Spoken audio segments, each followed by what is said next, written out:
We said to have an extraordinary life, you gotta have an extraordinary psychology, right? Extraordinary psychology means you gotta live in an extraordinary state.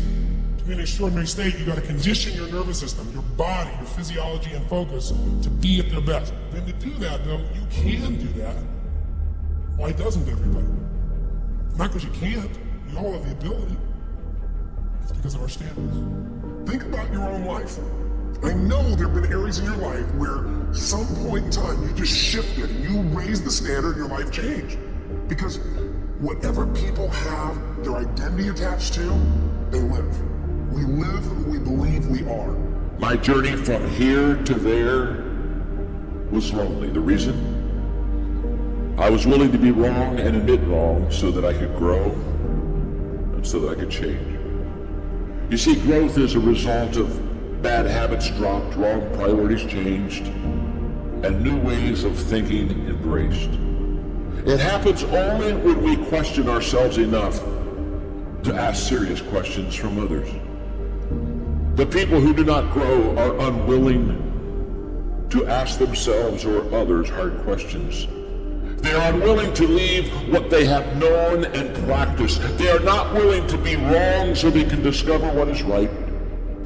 Therefore, they cling to right, and their lives turn out wrong. How sad. We get what we're looking for. We filter out everything else in our life.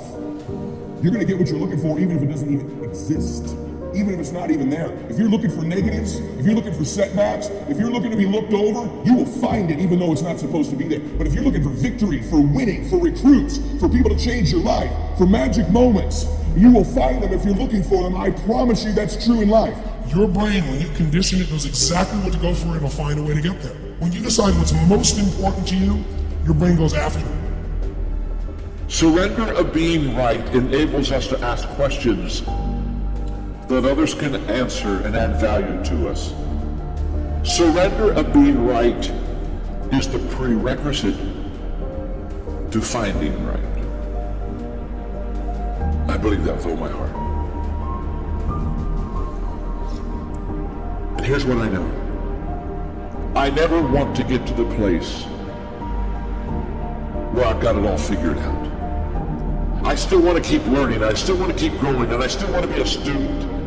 And I still want to be on a learning curve, and I still want to value people, and I still want to walk into life and say, look, you have something that if I could just ask the right question, you could impart to me that would help me, that would allow me to become a better person myself. Ego is the anesthesia that deadens the pain of stupidity. Pride is the burden of a foolish person. If you're going to do a job, do it right. I've always been told how average I can be. Always been criticized about being average. But I want to tell you something. I stand here before you, before all of these people, not listening to those words, but telling myself every single day to shoot for the stars, to be the best that I can be. Good enough isn't good enough if it can be better, and better isn't good enough if it can be best. Wisdom will come to you in the unlikeliest of sources, a lot of times through failure. When you hit rock bottom, remember this. While you're struggling, rock bottom can also be a great foundation on which to build and on which to grow. I'm not worried that you'll be successful. I'm worried that you won't fail from time to time.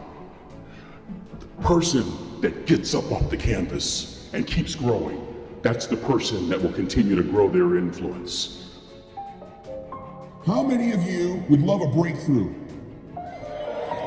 All right. Number one, you gotta have a permeating attitude that you're gonna win. You gotta have a positive outlook. You gotta be optimistic.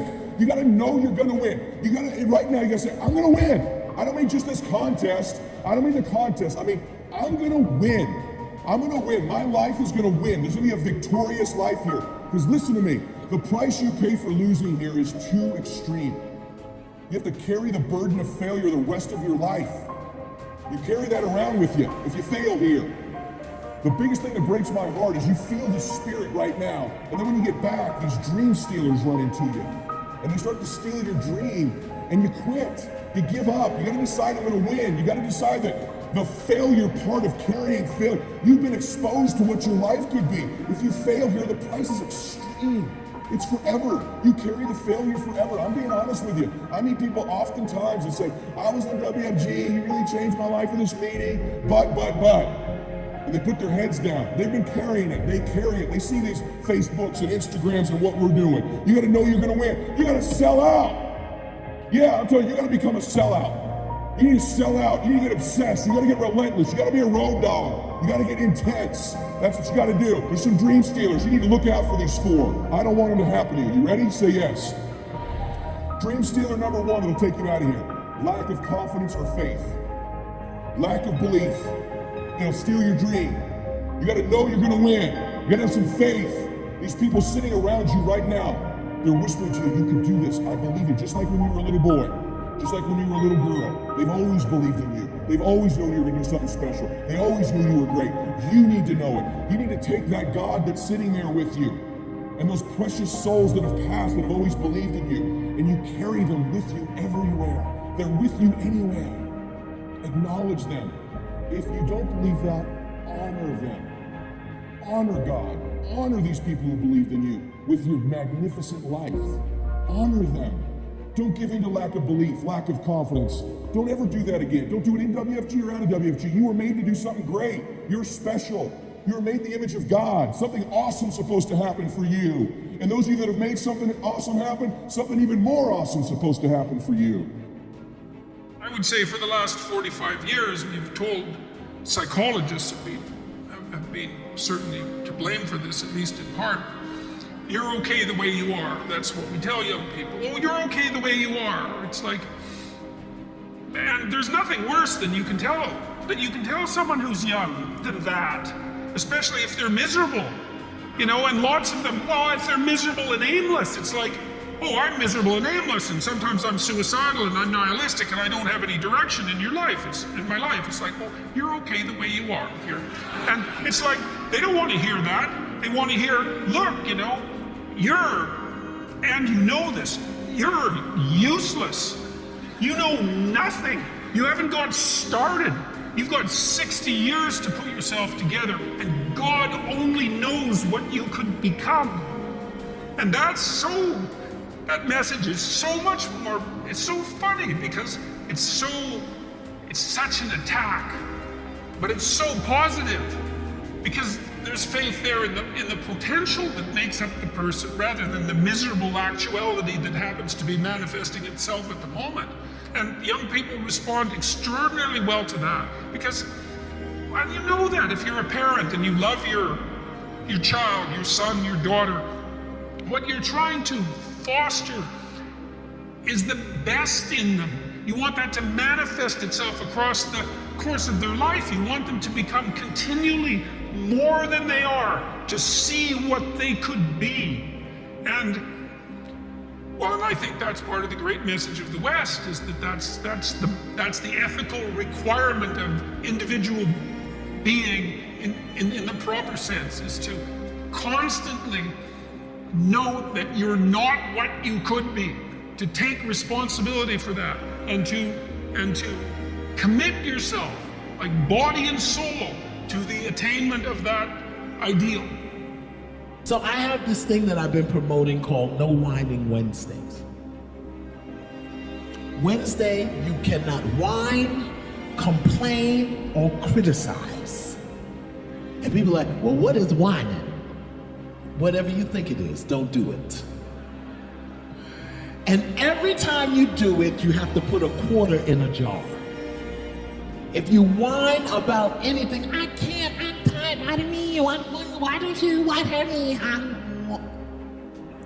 Every one of them will cost you a quarter. Or complaining, why do you always, how come you, I always, they never, cost you a quarter.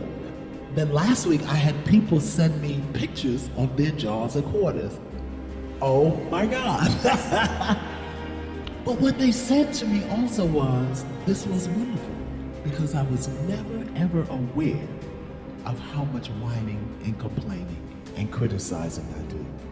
Now I've got mothers doing it with their children. So Wednesday is No Whining Wednesday. We need to practice that.